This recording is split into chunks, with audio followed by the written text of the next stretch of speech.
Well, hello there and welcome back to the channel. Which cards do you think are the top 10 most played cards within Marvel Snap? Or even better yet, which cards have the highest winning percentages out of all of them within the game? Well, thanks to Snap.fan and a username as ShadowDTV, we've got the stats, we've got the data, and let me tell you, I'm shocked.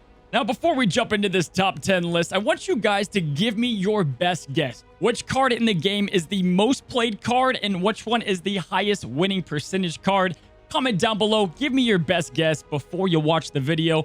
I went 1 for 2. I would be shocked if you got both of them right. So starting with the most cards played within the game, at number 10, we've got Mr. Negative. Now, I'm not very shocked here. Mr. Negative is a meta, crazy good card. In fact, he's some of the best decks in the game right now, and if you're climbing to Infinite or you're climbing at all, odds are you've gotten your ass handed to you by Mr. Negative. Super strong card. He's a lot of fun to use. I actually thought he would be higher on this list, but he might be higher on the winning percentage list, but Mr. Negative coming in at number 10. At number 9, we have Nightcrawler. Now, this is no surprise. In fact, I expected a lot more Pool 1 cards in here because they're more accessible. However, Nightcrawler is just a great all-around useful card that you can put into just about any deck, and a lot of people are obviously playing him to move around, get to Death Domain, get to those hard to reach locations, or even just trick your enemy on turn 6, moving him 1 space. In general, Nightcrawler is just a very fun card to use, and you can see it here at number 9, and he's one of the best X-Men as well. At number 8, we've got Magic, and I'm just filled with jealousy. Number 1, it's a Pool 3 card, so interesting that so many people have her to play her. But number 2, I'm filled with jealousy because I have every card in the game except for 3, and Magic is one of them. She is evading me at all costs.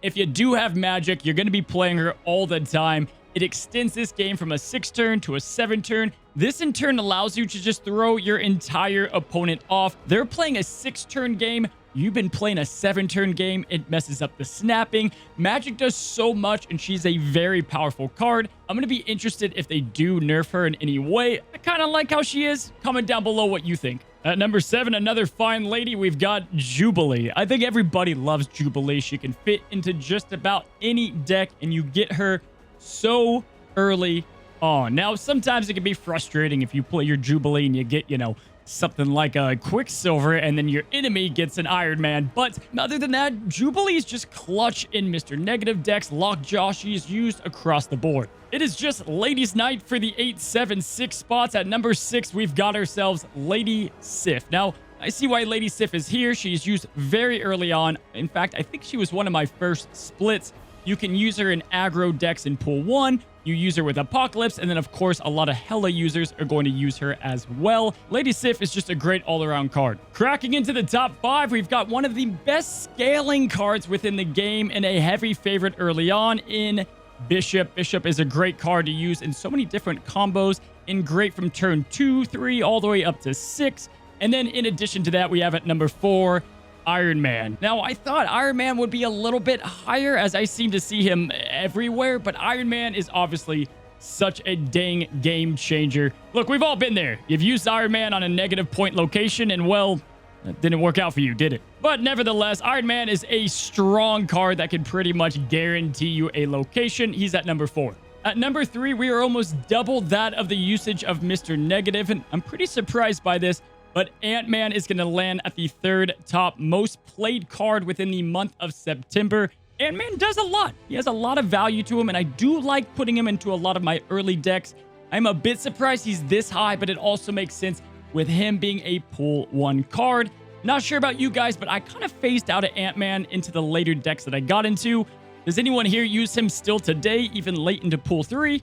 Let me know. At number 2 is the card that I thought would be number 1, and we've got Angela coming in at number 2. Angela's still a great card to this day. You can do so much with her. You can play multiple cards to scale her up from just a small 2-cost card to a super powerful late turn 6 card.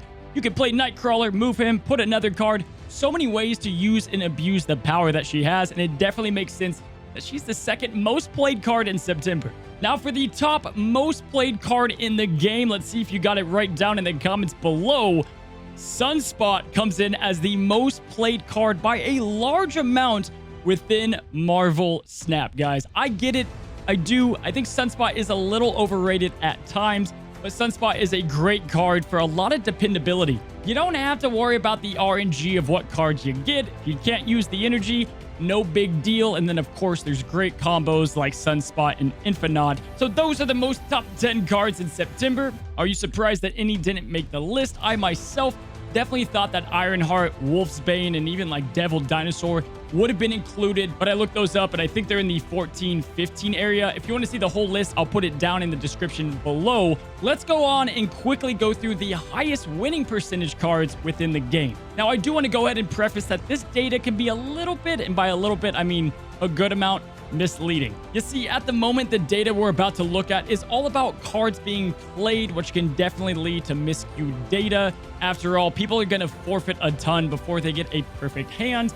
If we can get cards either drawn or just other mechanics to look up the statistics, that's going to be a much better way to account for truly the highest winning percentages. But either way, it's a great way to look at which cards are going to be used in the meta the most right now. But take it with a grain of salt. This isn't the best cards in the game, but they're strong, obviously. At number 10 with a 58.45 winning percentage, we've got Death. Obviously, Death Wave is played a ton, and you can see it right through the statistic here.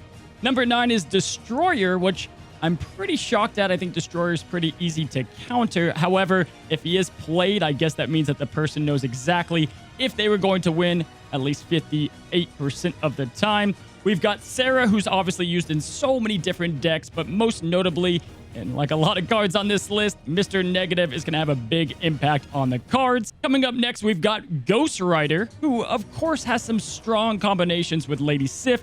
Ghost Rider is a very powerful card to get an early 6 cost out there. Now, Mystique and Rogue, surprisingly, are going to be coming up in the 6 and 5 spot. Pretty shocked that they're both here. I knew Mystique would be high, but Rogue has a 60.60 win percentage. And then Lady Thor coming in at number 4. Lady Thor, this is, of course, used in the Mr. Negative decks. But again, you've got to remember, guys, that this is when they're played. So to get the perfect Mr. Negative Lady Thor deck to pull out all of your great cards, it's a hard combo to pull off. And it's obviously going to lead to a big winning percentage. Now, lastly, into the top 3, we've got Infinite at 61.49%.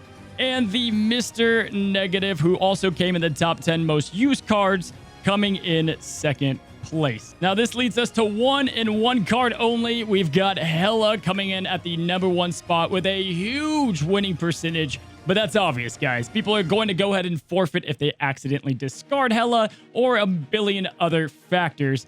When people play Hela, they're going to win because they're going to smack down about 50 other powerful 6-cost cards along with her. But it's still cool to see just how many people use Hela. And if you're struggling with that, guys, use Sandman. He's a great counter. There you have it. There's the top 10 list in September. We're going to be doing this each and every month alongside tier list as well. Again, comment down below who do you think was left off the list or who you were surprised that got left off. Guys, if you haven't already and you want more videos just like this one, go ahead and subscribe down below. Again, all the graphics will be put into my Discord if you want to join the community in the description as well. I hope you have a beautiful day, and until next time, stay cozy.